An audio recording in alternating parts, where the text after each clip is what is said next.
आज मुझे Ambedkar memorial lecture देने के लिए अवसर मिला है। ये छठा लेक्चर है, लेकिन ये मेरा सौभाग्य कहो या देश को सोचने का कारण कहो, मैं पहला प्रधानमंत्री हूं जो यहां बोलने के लिए आया हूं।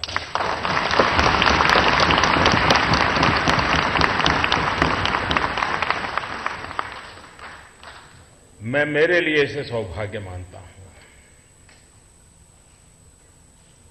और इसके साथ साथ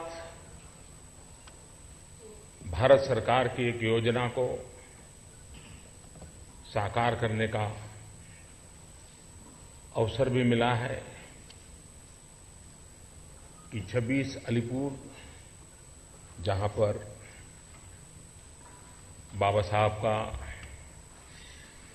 परिनिर्वाण का स्थल है, वहां एक भव्य प्रेरणा स्थली बनेगी। किसी के भी मन में सवाल आ सकता है कि जिस महापुरुष ने 1956 में हमारे बीच से विदाई ली, आज 60 साल के बाद वहां पर कोई स्मारक की शुरुआत हो रही है। 60 साल बीत गए, 60 साल बीत गए।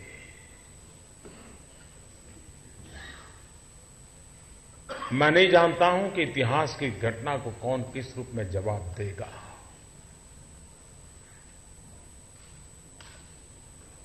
लेकिन हमें 60 साल इंतजार करना पड़ा। हो सकता है ये मेरे ही भाग्य में लिखा गया होगा।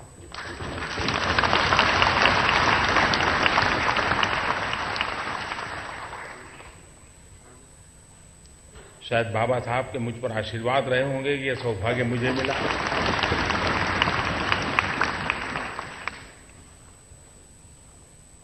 मैं सबसे पहले भारत के पूर्व प्रधानमंत्री अटल बिहारी वाजपेयी जी का हृदय से अभिनंदन करना चाहता हूं, क्योंकि वाजपेयी जी की सरकार ने यह निर्णय न किया होता, क्योंकि ये संपत्ति तो प्राइवेट चली गई थी और जिस सदन में बाबा साहब रहते तो वो तो पूरी तरह ध्वस्त करके नई इमारत वहां बना दी गई थी। लेकिन उसके बावजूद भी वाजपेयी जी जब सरकार में थे, प्रधानमंत्री थे, उन्होंने उसको एक्वायर किया। लेकिन बाद में उनकी सरकार रही नहीं। बाकी जो आए उनके दिल में अंबेडकर नहीं रहे।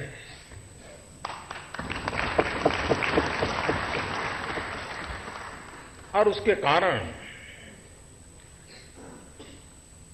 मकान एक्वायर करने के बाद भी कोई काम नहीं हो पाया। हमारा संकल्प है कि 2018 तक इस काम को पूर्ण कर दिया जाए।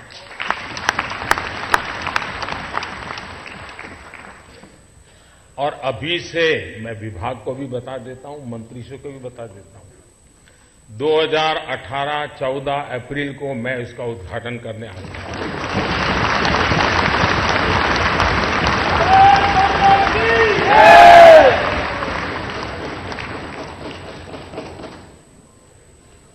डेट तय करके ही काम करना है, तभी होगा और होगा, भव्य होगा, ये मेरा पूरा विश्वास है। इसकी जो डिजाइन आपने देखी है, इससे आप भी विश्वास करेंगे। दिल्ली के अंदर जो आइकॉनिक बिल्डिंग है, उसमें अब स्थान का नाम हो जाएगा।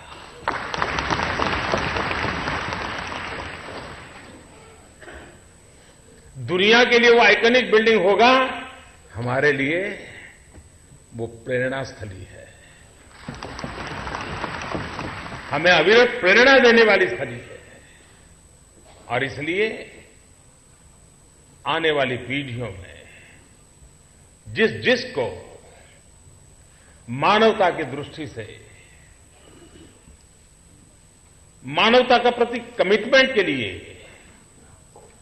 कार्य करने की प्रेरणा पानी होगी, तो इससे बढ़कर के प्रेरणा स्थली क्या हो सकती है।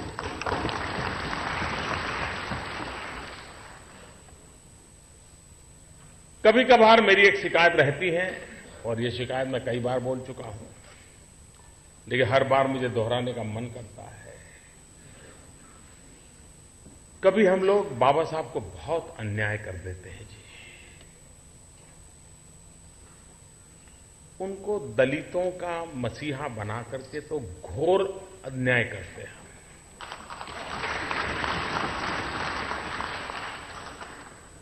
बाबा साहब को ऐसे सीमित न करें। वे अमानवीय हर घटना के खिलाफ आवाज उठाने वाले महापुरुष थे। हर पीड़ित, शोषित, कुचले, दबे, उनकी वो एक प्रखर आवाज थे। उनको भारत की सीमाओं में बांधना ठीक नहीं है, उनको विश्व मानव के रूप में हमने देखना चाहिए।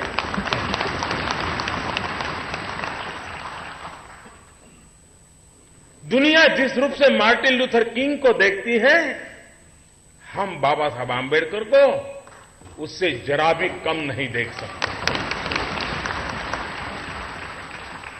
अगर विश्व के दबे कुचले लोगों की आवाज मार्टिन लूथर किंग बन सकते हैं, तो आज विश्व के दबे कुचले लोगों की आवाज बाबा साहब आंबेडकर बन सकते हैं।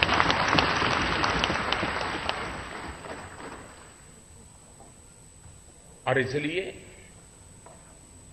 मानवता में जिसका विश्वास है, उन सब के लिए ये बहुत आवश्यक है कि बाबा साहब मानवीय मूल्यों के रखवाले थे। और हमें संविधान में जो कुछ मिला है, वो जाति विशेष के कारण नहीं मिला है, अन्याय की परंपराओं को नष्ट करने का एक उत्तम प्रयास के रूप में हुआ है।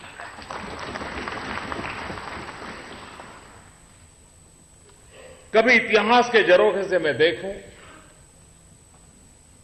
तो मैं दो महापुरुषों को एक विशेष रूप से देखना चाहूंगा। एक सरदार वल्लभ भाई पटेल और दूसरे बाबा साहब आंबेडकर। देश जब आजाद हुआ तब अनेक राजे रजवाड़ों में यह देश बिखरा पड़ा था। राजनैतिक दृष्टि से बिखराव था, व्यवस्थाओं में बिखराव था, शासन तंत्र बिखरे हुए थे। और अंग्रेजों का इरादा न था कि ये देश बिखर जाए। हर राजे रजवाड़े अपना सर ऊंचा कर करके ये देश को जो हालत में छोड़े। लेकिन सरदार वल्लभ भाई पटेल थे जिन्होंने राष्ट्र की एकता के लिए सभी राजे रजवाड़ों को अपनी कूटनीति के द्वारा, अपने कौशल्य के द्वारा, अपने पॉलिटिकल विल के द्वारा और बहुत ही कम समय में इस काम को उन्होंने करके दिखाया। और आज से तो हिमाचल कश्मीर से कन्याकुमारी एक भव्य भारत माता का निर्माण सरदार वल्लभ भाई पटेल के माध्यम से हम देख पा रहे हैं। तो एक तरफ राजनीतिक बिखराव था तो दूसरी तरफ सामाजिक बिखराव था। हमारे यहां ऊंच नीच का भाव, जातिवाद का जहर, दलित, पीड़ित, शोषित, वंचित, आदिवासी, इन सब के प्रति उपेक्षा का भाव, और सदियों से ये बीमारी हमारे बीच घर कर गई थी। कई महापुरुष आए, उन्होंने सुधार के लिए प्रयास किया। महात्मा गांधी ने किया, कई, यानी कोई शताब्दी ऐसी नहीं होगी कि हिंदू समाज की इस बुराइयों को नष्ट करने के लिए प्रयास न हुआ हो। लेकिन बाबा साहब आंबेडकर ने राजनीतिक संवैधानिक व्यवस्था के माध्यम से सामाजिक एकीकरण का बीड़ा उठाया। जो काम राजनीतिक एकीकरण का सरदार पटेल ने किया था, वो काम सामाजिक एकीकरण का बाबा साहब आंबेडकर जी के द्वारा। और इसलिए ये जो सपना बाबा साहब ने देखा हुआ है, उस सपने की पूर्ति का प्रयास, उसमें कहीं कोताही नहीं बरतनी चाहिए, उसमें कोई ढीलापन नहीं आना चाहिए। कभी कभार बाबा साहब के विषय में हम जब सोचते हैं, हम में से बहुत कम लोगों को मालूम होगा कि बाबा साहब को मंत्री परिषद से इस्तीफा देने की नौबत क्यों आई।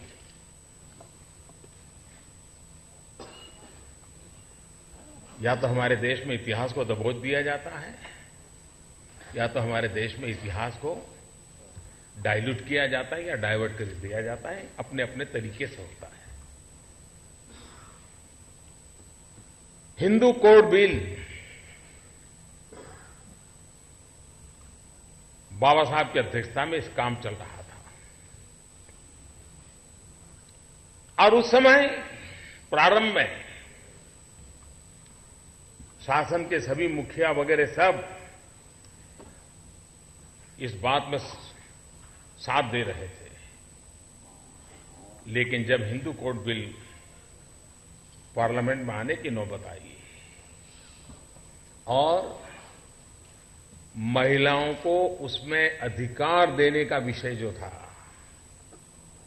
संपत्ति में अधिकार, परिवार में अधिकार, महिलाओं को इक्वल राइट देने की व्यवस्था थी उसमें, क्योंकि बाबा साहब आंबेडकर किसी को भी वंचित, पीड़ित, शोषित देख ही नहीं सकते थे। और ये सिर्फ दलितों के लिए नहीं था, टाटा बिरला परिवार की महिलाओं के लिए भी था और दलित बेटी के लिए भी था। यह बाबा साहब का विजन देखिए। लेकिन उस समय की सरकार इस प्रोग्रेसिव बातों के सामने जब आवाज उठी तो टिक नहीं पाई। सरकार दब गई कि भारत में ऐसा कैसे हो सकता है कि महिलाओं को संपत्ति का अधिकार देंगे, वो तो बहू बन करके कहीं चली जाती हैं, तो फिर पता नहीं क्या हो जाएगा, समाज में कैसा बिखराव, ये सारे डर पैदा हुए। 50 प्रकार के लोगों ने अपना भय व्यक्त किया। ऐसे समय बाबा साहब को लगा कि अगर भारत की नारी को हक नहीं मिलता है तो फिर उस सरकार का बाबा साहब हिस्सा भी नहीं बन सकते, और उन्होंने सरकार छोड़ दी थी। और जो बातें बाबा साहब ने सोची थी वो बाद में समय बदलता गया, लोगों की सोच में भी थोड़ा सुधार आता गया। धीरे धीरे कभी एक चीज सरकार ने मान ली, कभी दो मान ली, कभी एक आई, कभी दो आई। धीरे करके बाबा साहब ने जितना सोचा था वो सारा बाद में सरकार को स्वीकार करना पड़ा। लेकिन बहुत साल लग गए, बहुत सरकारें आके चली गई। कहने का मेरा तात्पर्य यह है कि अगर मैं दलितों के अंदर बाबा साहब को सीमित कर दूंगा तो इस देश की 50% जनसंख्या माताओं बहनों को बाबा साहब ने इतना बड़ा हक दिया, उनका क्या होगा। और इसलिए यह आवश्यक है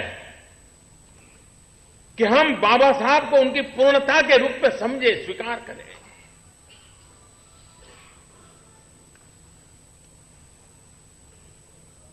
लेबर लॉज हमारे देश में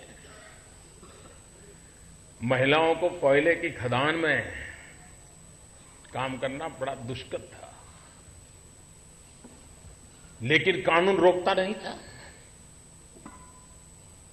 और ये काम इतना कठिन था कि महिलाओं से नहीं करवाया जा सकता।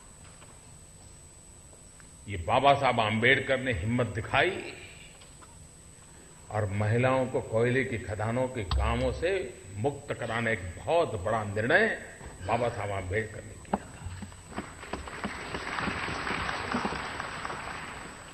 हमारे देश में मजदूरी सिर्फ दलित ही मजदूर थे ऐसा नहीं, जो भी मजदूर थे बाबा साहब उन सबके मसीहा थे और इसलिए 12 घंटा 14 घंटा मजदूर काम करता रहता था, मालिक काम लेता रहता था और मजदूर को भी नहीं लगता था कि मेरा भी कोई जीवन हो सकता है, मेरे भी कोई मानवीय हक हो सकते, उसको बेचारे को मालूम तक नहीं था। और न ही कोई बाबा साहब आंबेडकर को मेमोरेंडम देने आया था कि हमसे इतने काम लिया जाता है, कुछ हमारा करो। ये बाबा साहब की आत्मा की पुकार थी कि उन्होंने 12 घंटे 14 घंटे काम हो रहा था, 8 घंटे सीमित किया।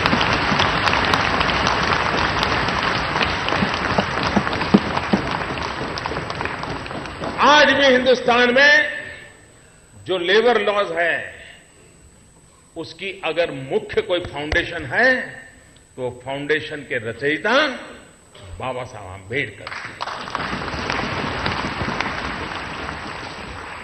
अब हिंदुस्तान के 50 प्रमुख नेताओं को ले लीजिए,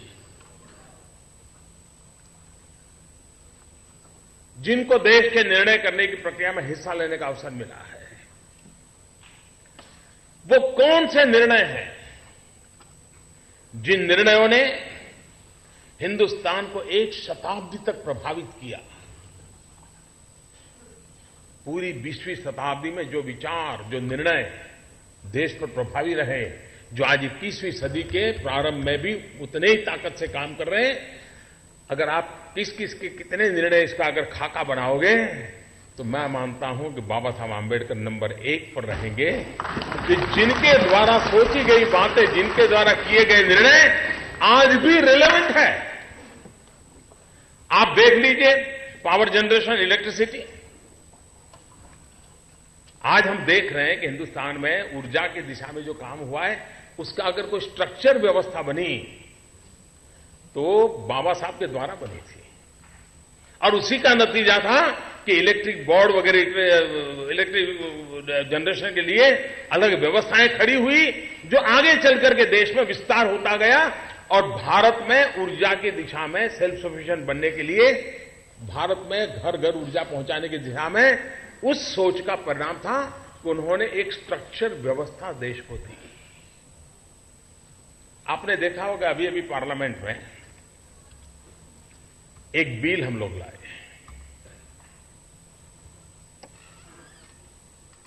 जब हम ये बिल लाए लोगों को लगा होगा कि वाह मोदी सरकार ने क्या कमाल कर दिया। बिल क्या लाए हैं? हम भारत के पानी की शक्ति को समझ करके वाटरवेज पर महात्म्य देना, वाटरवेज के द्वारा हमारे यातायात को बढ़ाना, हमारे गुड्स ट्रांसपोर्टेशन को बढ़ाना, उस दिशा में एक बड़ा महत्वपूर्ण निर्णय अभी इस पार्लियामेंट में किया है। लेकिन कोई कृपा करके मत सोचिए कि मोदी की सोच है। किया हमने जरूर है, सौभाग्य मिला है, लेकिन ये मूल विचार बाबा साहब आंबेडकर का है। बाबा साहब आंबेडकर थे जिन्होंने उस समय भारत की मैरीटाइम शक्ति और भारत के वाटरवे की ताकत को समझा था और उसकी एक स्ट्रक्चर व्यवस्था की थी और उसको वो आगे बढ़ाना चाहते थे। अगर लंबे समय सरकार में उनको सेवा करने का मौका मिलता तो जो निर्णय मैंने अभी किया पार्लियामेंट में वो आज से 60 साल पहले हो गया होता। यानी बाबा साहब का न होने का इस देश को कितना घाटा हुआ है ये हमें पता चलता है। और बाबा साहब का कोई भक्त सरकार में आता है तो 60 साल के बाद भी काम कैसे होता है ये नजर आता है।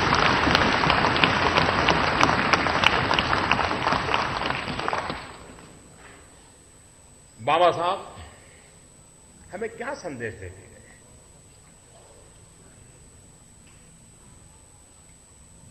और मैं मानता हूं जो बीमारी का सही उपचार अगर किसी ने ढूंढा है तो बाबा साहब ने ढूंढा। बीमारियों का पता बहुतों को होता है। बीमारी से मुक्ति के लिए छोटे मोटे प्रयास करने वाले भी कुछ लोग होते हैं, लेकिन एक स्थायी समाधान अगर किसी ने दिया तो बाबा साहब ने दिया। वो क्या? उन्होंने समाज को एक ही बात कही, भाई शिक्षित बनो, शिक्षित बनो। ये सारी समस्याओं का समाधान शिक्षा में है। और एक बार अगर आप शिक्षित होंगे तो दुनिया के सामने आप आंख से आंख मिलाकर के बात कर पाओगे। कोई आपको नीचा नहीं देख सकता, कोई आपको अछूत नहीं रख सकता। ये जो इनर पावर देने का प्रयास है, ये इनर पावर था। उन्होंने बाह्य ताकतें नहीं दी थी, आपकी आंतरिक ऊर्जा को जगाने के लिए उन्होंने रास्ता दिखाया था। दूसरा मंत्र दिया, संगठित बनो। और तीसरा बात बताया, मानवता के पक्ष में संघर्ष करो, अमानवीय चीजों के खिलाफ आवाज उठाओ। ये तीन मंत्र आज भी हमें प्रेरणा देते रहे हैं, हमें शक्ति देते रहे हैं। और इसलिए हम जब बाबा साहब आंबेडकर की बात करते हैं तब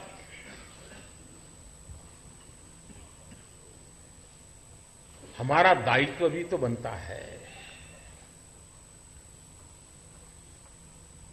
और दायित्व बनता है बाबा साहब के रास्ते पर चलने का। और उसकी शुरुआत आखिरी मंत्र से नहीं होती है, पहले मंत्र से होती है। वरना कुछ लोगों को आखिरी वाला ज्यादा पसंद आता है, संघर्ष करो। पहले वाला मंत्र है शिक्षित बनो, दूसरे वाला मंत्र है संगठित बनो। आखिर में जरूरत ही नहीं पड़ेगी, वो नौबत ही नहीं आएगी, क्योंकि अपने आप में इतनी बड़ी ताकत होगी कि दुनिया को स्वीकार करना होगा। और बाबा साहब ने जो कहा वो जी करके दिखाया था। वरना वे भी शिक्षा छोड़ सकते थे, तकलीफें उनको भी आई थी, मुसीबतें उनको भी आई थी, अपमान उनको भी झेलने पड़े थे। और मुझे खुशी हुई, अभी हमारे बिहार के गवर्नर एक डेलीगेशन लेकर के बड़ौदा गए थे और बड़ौदा जाकर के सयाजीराव परिवार को उन्होंने सम्मानित किया। इस बात के लिए सम्मानित किया कि ये सयाजीराव गायकवाड़ थे जिसको सबसे पहले इस हीरे की पहचान हुई थी। और इस हीरे को मुकुटमणि में जड़ने का काम अगर किसी ने सबसे पहले किया था तो सयाजीराव गायकवाड़ ने किया था। और तभी तो भारत को सयाजीराव गायकवाड़ की भेंट है कि हमें बाबा साहब आंबेडकर मिले। और इसलिए धन्यवाद प्रस्ताव करने के लिए सयाजीराव गायकवाड़ के परिवार के पास जाकर के काफी समाज के लोग गए थे और उनका सम्मान किया परिवार का। वरना उस समय एक प्यून भी बाबा साहब को हाथ से पानी देने को तैयार नहीं था, वो नीचे रखता था, फिर बाबा साहब उठाते थे। ऐसे माहौल में गायकवाड़ जी ने बाबा साहब आंबेडकर को गले लगा लिया था। ये हमारे देश की विशेषता है, इन विशेषताओं को भी हमें पहचानना होगा। और उन विशेषताओं के आधार पर हमने आगे के हमारी जीवन विकास की यात्रा को आगे बढ़ाना। कभी कभार हमारे देश में बाबा साहब आंबेडकर ने जिस भावना से जिन कामों को किया वो पूर्णतया पवित्र राष्ट्रनिष्ठा थी, समाज निष्ठा थी। राजनिष्ठा की प्रेरणा से बाबा साहब आंबेडकर ने कभी कोई काम नहीं किया। राष्ट्रनिष्ठा और समाज निष्ठा से किया। और इसलिए हमने भी हमारी हर सोच, हमारे हर निर्णय को इस तराजू से तोलने का बाबा साहब आंबेडकर ने हमें रास्ता दिखाया कि राष्ट्रनिष्ठा की तराजू से तोला जाए, समाज निष्ठा की तराजू से तोला जाए, और तब जाकर के वो हमारा निर्णय, हमारी दिशा सही सिद्ध होगी। कुछ लोगों ने एक बात, कुछ लोगों का हम लोग वो हैं जिनको कुछ लोग बिल्कुल पसंद ही नहीं करते, हमें देखना तक नहीं चाहते। उनको बुखार आ जाता है और बुखार में आदमी कुछ नहीं बोलता, बुखार में वो मन का आपा भी खो देता है। और इसलिए असत्य, झूठ, अनाप शनाप ऐसी बातों को प्रचारित किया जाता है। मैं आज जब जिन लोगों ने 60 साल तक कोई काम नहीं किया, उस 26 अलीपुर के गौरव के लिए आज यहां खड़ा हूं, तब मुझे बोलने का हक भी बनता है।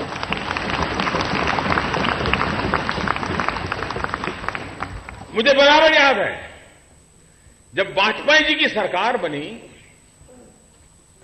तो चारों तरफ एक हो हल्ला मचा था, अब ये भाजपा वाले आ गए हैं, अब आपका आरक्षण जाएगा।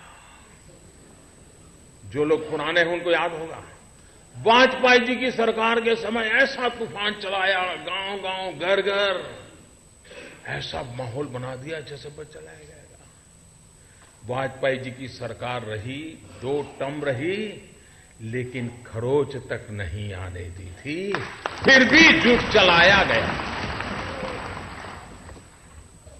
मध्य प्रदेश में सालों से भारतीय जनता पार्टी राज कर रही है, गुजरात में, महाराष्ट्र में, पंजाब में, हरियाणा में, उत्तर प्रदेश में, अनेक राज्यों में हम जिस विचार को लेकर के निकले हैं, उस विचार वालों को सरकार चलाने का अवसर मिला, 2/3 बहुमत से अवसर मिला, लेकिन कभी भी दलित, पीड़ित, शोषित, ट्राइबल, उनके आरक्षण को खरोच तक नहीं आने दी है। फिर भी झूठ चलाया जा रहा है। क्यों? बाबा साहब आंबेडकर ने जो राष्ट्रनिष्ठा और समाज निष्ठा के आधार पर देश को चलाने की प्रेरणा दी थी, उससे हट करके सिर्फ राजनीति करने वाले लोग हैं, वो इससे बाहर नहीं निकल पाते हैं। इसलिए ये बातों को झूठे रूप में समाज को भ्रमित करने के लिए चला रहे हैं। और इसलिए मैं जब हिंदू मिल के कार्यक्रम के लिए गया था, चैत्य भूमि के पुनर्निर्माण के शिलान्यास के लिए गया था, उस समय मैंने कहा था, खुद बाबा साहब आंबेडकर भी आकर के आपका ये हक नहीं छीन सकते। बाबा साहब के सामने हम तो क्या चीजें, कुछ नहीं है जी। उस महापुरुष के सामने हम कुछ नहीं है। और इसलिए ये जो भ्रम फैलाए जा रहे हैं, उनकी राजनीति चलती होगी, लेकिन समाज में इसके कारण दरारें पैदा होती है, तनाव पैदा होते हैं, और समाज को दुर्बल बना करके हम राष्ट्र को कभी सबल नहीं बना सकते हैं। इस बात को हम लोगों ने जिम्मेवारी के साथ समझना होगा। बाबा साहब आंबेडकर का आर्थिक चिंतन, और वैसे तो अर्थवेत्ता थे, उनकी पूरी पढ़ाई आर्थिक विषयों पर हुई, और उनकी पीएचडी भी। जो लोग आज भारत की महान परंपराओं को गाली देने में गौरव अनुभव करते हैं, उनको शायद पता नहीं है कि बाबा साहब आंबेडकर की थीसिस भी भारत की उत्तम वैभवशाली व्यापार विश्व को लेकर के उन्होंने पीएचडी किया था, जो भारत के पुरातन हमारे गौरव को अभिव्यक्त करता था। लेकिन बाबा साहब को समझना नहीं बाबा साहब की विशेषता को मानना नहीं। और इसको समझने के लिए सिर्फ किताबें काम नहीं आती हैं। बाबा साहब को समझने के लिए समाज के प्रति संवेदना चाहिए और उस महापुरुष के प्रति भक्ति चाहिए, तब जाकर के तब जाकर के। और इसलिए बाबा साहब आंबेडकर ने अपने आर्थिक चिंतन में एक बात साफ कही थी। वे इस बात को लगातार कहते थे कि भारत का औद्योगिकरण बहुत अनिवार्य है। इंडस्ट्रियलाइजेशन, उस समय से वो सोचते थे, एक तरफ लेबर रिफॉर्म करते थे, लेबर के हक के लिए लड़ाई लड़ते थे, लेकिन राष्ट्र के लिए औद्योगिकरण की वकालत करते थे। देखिए कितना बढ़िया कॉम्बिनेशन है। लेकिन आज क्या हाल है? जो लेबर की सोचता है वो उद्योग की सोचने को तैयार नहीं, जो उद्योग की सोचता है वो लेबर की सोचने को तैयार नहीं है। बाबा साहब आंबेडकर थे जो दोनों की सोचते थे, क्योंकि राष्ट्र निष्ठा की तराजू से तोलते थे और इसलिए वो दोनों की सोचते थे। और उसी का परिणाम यह है कि बाबा साहब औद्योगिकरण के पक्षकार थे और उनका बड़ा महत्वपूर्ण तर्क था। वो साफ कहते थे कि मेरे देश के जो दलित, पीड़ित, शोषित हैं, उनके पास जमीन नहीं है और हम नहीं चाहते कि वो खेत मजदूर की तरह अपनी जिंदगी पूरी करें। हम चाहते हैं कि वो उस मुसीबतों से बाहर निकले। औद्योगिकरण की जरूरत इसलिए है कि मेरे दलित, पीड़ित, शोषित, वंचित लोगों को रोजगार के नए अवसर उपलब्ध हो जाएं, उसलिए औद्योगिकरण चाहिए। दलित, पीड़ित, शोषितों के पास जमीन नहीं है, खेती उसके नसीब में नहीं है, खेत मजदूर के अपने जिंदगी क्या यही गुजारा करेगा क्या? और इसके लिए बाबा साहब आंबेडकर ने इन बातों को बल दिया, औद्योगिकरण को बल दिया। इसी विज्ञान भवन में मेरे लिए एक बहुत बड़ा गौरव का दिन था जब मैं दलित चैम्बर के लोगों से यहां मिला था। मिलिंद यहां बैठा है और देश भर से दलित एंटरप्रेन्योर आए थे और मैं तो हैरान, आनंद मुझे तब हुआ कि दलितों में विमेन एंटरप्रेन्योर भी बहुत बड़ी तादाद में आए थे। और उनका संकल्प क्या था? मैं मानता हूं बाबा साहब आंबेडकर को उत्तम से उत्तम श्रद्धांजलि देने का प्रयास अगर कोई करता है तो दलित चैम्बर के मित्र कर रहे हैं। उन्होंने कहा हम नहीं चाहते हैं कि दलित रोजगार पाने के लिए तड़पता रहे, वो रोजगार के लिए आचक बने। हम वो स्थिति पैदा करने चाहते हैं कि दलित रोजगार देने वाला बने।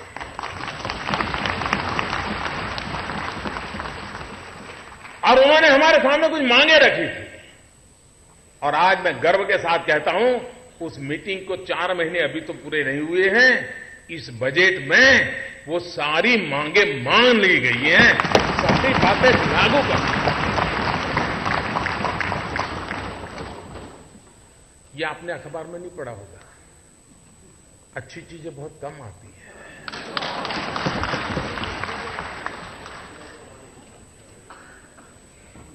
दलित एंटरप्रेन्योरशिप, उसके लिए अनेक प्रोत्साहन, वेंचर कैपिटल फंड समेत की कई बातें इस फील्ड के लोगों ने, जिन्होंने तय किया, जिनका माजा है कुछ करना है हमारे दलित युवाओं के लिए, वो बात इतनी ताकतवर थी कि सरकार को मांगे बिना, माने बिना कोई चारा नहीं था। कोई आंदोलन नहीं किया था, कोई संघर्ष नहीं था, लेकिन बात में दम था। और ये सरकार इतनी संवेदनशील है कि जिस बात से देश आगे बढ़ता है वो उसकी प्राथमिकता होती है और हम भी उसको।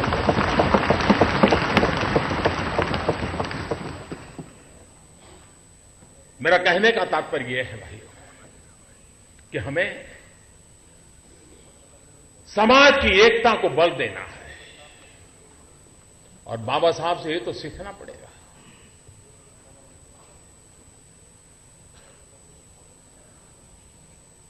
आप कल्पना कर सकते हो कि एक महापुरुष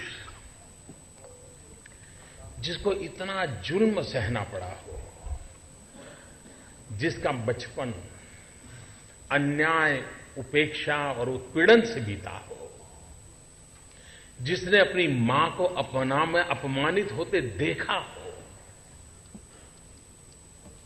मुझे बताइए ऐसे व्यक्ति को मौका मिल जाए तो हिसाब चुकता करेगा कि नहीं करेगा?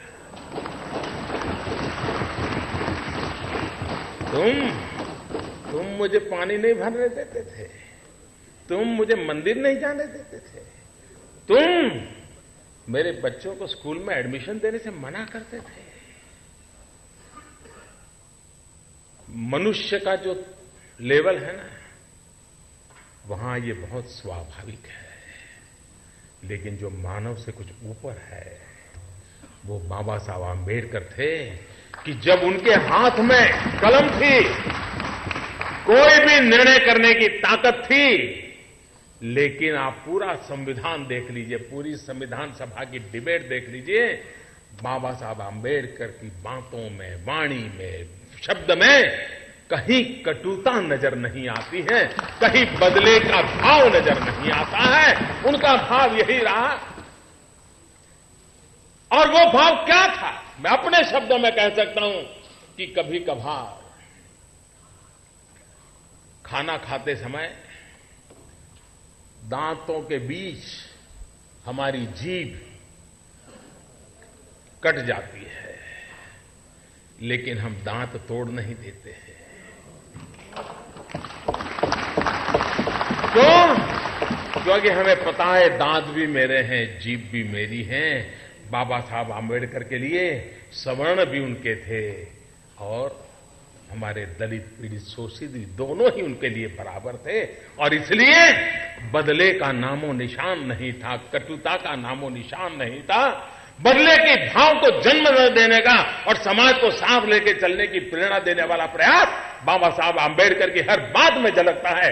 और ये देश, 125 करोड़ का देश, बाबा साहब आंबेडकर का हमेशा हमेशा ऋणी रहेगा, जिसने देश की एकता के लिए अपने जुल्मों को दबा दिया, गाड़ दिया, भविष्य भारत का देखा और बदले की भावना के बिना समाज को एक करने की दिशा में प्रयास किया।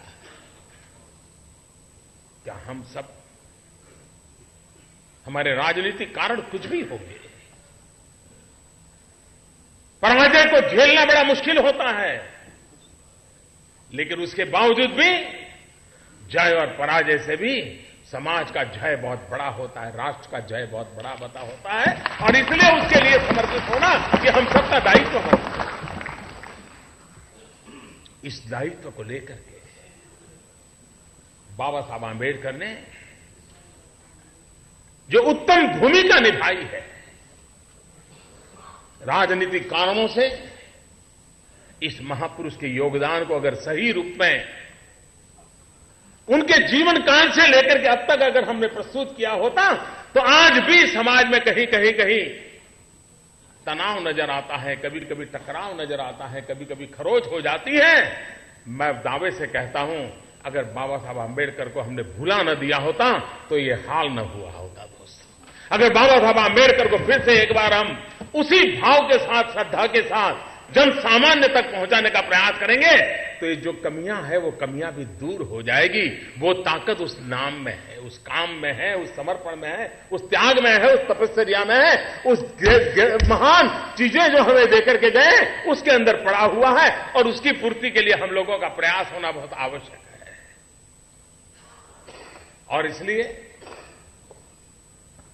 बाबा साहब मानवता के पक्षकार थे, अमानवीयता की हर चीज को वो नकारते थे, उसका परिमार्जन का प्रयास करते थे और हर चीज संवैधानिक तरीके से करते थे, लोकतांत्रिक मर्यादाओं के साथ करते थे। बाबा साहब के साथ क्या क्या अन्याय किया, किस किसने अन्याय किया, ये हम सब भली भांति जानते हैं। हमारा संकल्प यही रहे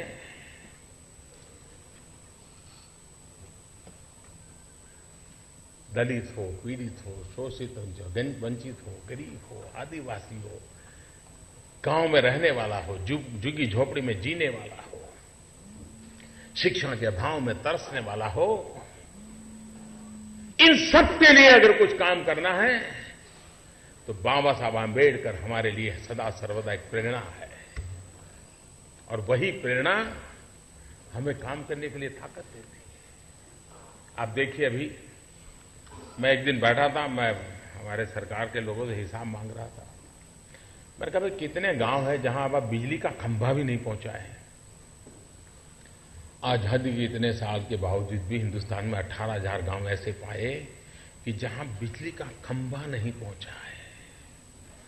जिस बाबा साहब आंबेडकर ने पावर जनरेशन के लिए एक पूरा स्ट्रक्चर बना के गए, 60 साल के बाद भी 18,000 गांव में बिजली पहुंचेगी नहीं, तो बाबा साहब आंबेडकर को क्या श्रद्धांजलि हम देंगे जी।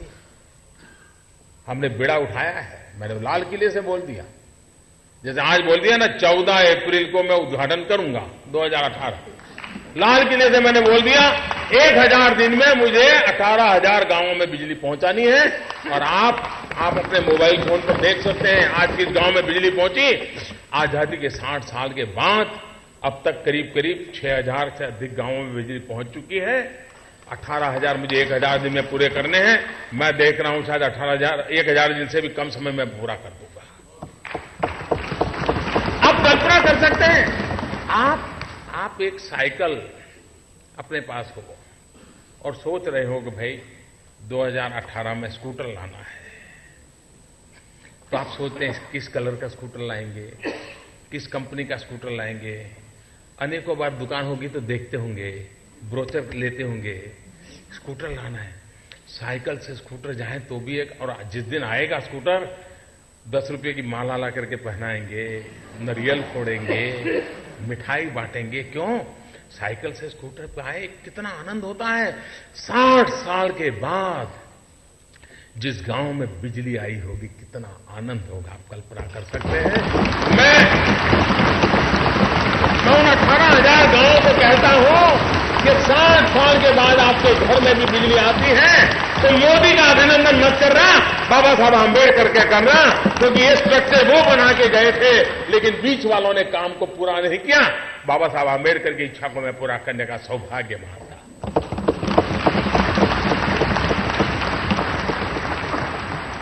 अभी 14 अप्रैल को मैं मऊ तो जा रहा हूं।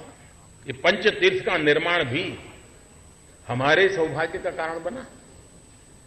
जहां जहां भाजपा की सरकारें हैं उन्हीं के समय हुआ है सब, फिर भी बदला भी हमको दी जा रही है। क्या कारण था कि इंदु मिल पर चैत्य भूमि का निर्णय पहले की सरकारों ने नहीं किया? क्या कारण था 26 अलीपुर का फैसला आज करने की नौबत आई? क्या कारण है कि लंदन का मकान आज हम लेकर के आए और राष्ट्र के लिए प्रेरणा दी? कोई भी मेरा दलित जाएगा अब लंदन, उस मकान को जरूर देखने जाएगा, पढ़ने के लिए जाएगा या घूमने के लिए जाएगा, जरूर देखने जाएगा, मुझे विश्वास है। ये पंचतीर्थी की यात्रा एक प्रेरक यात्रा बनी है कि समाज जीवन में कैसा परिवर्तन आ, और हर काम दिल्ली के अंदर 2 स्मारक 26 अलीपुर और हमारा जो मैंने पूछा 15 जनपद, जिसका मैंने शायद 1 साल हो गया और कंस्ट्रक्शन उसका तेजी से चल रहा है, उसका लोकार्पण तो बहुत जल्द होने की नौबत आ जाएगी।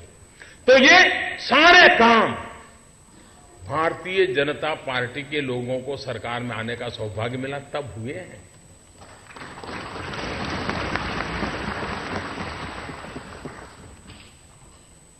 और इसलिए क्योंकि हमारी ये श्रद्धा है। अभी 14 अप्रैल का मैं मऊ तो जा रहा हूं, लेकिन उस दिन हम एक बड़ा कार्यक्रम कर रहे हैं मुंबई में। कौन सा कार्यक्रम? बाबा साहब आंबेडकर ने जो सपना देखा था भारत की जल शक्ति का, मैरीटाइम का, वाटरवे का, हम एक ग्लोबल कॉन्फ्रेंस 14 अप्रैल को पानी के संदर्भ में मुंबई में करने जा रहे हैं। वो भी बाबा साहब आंबेडकर की जन्म जयंती पर तय।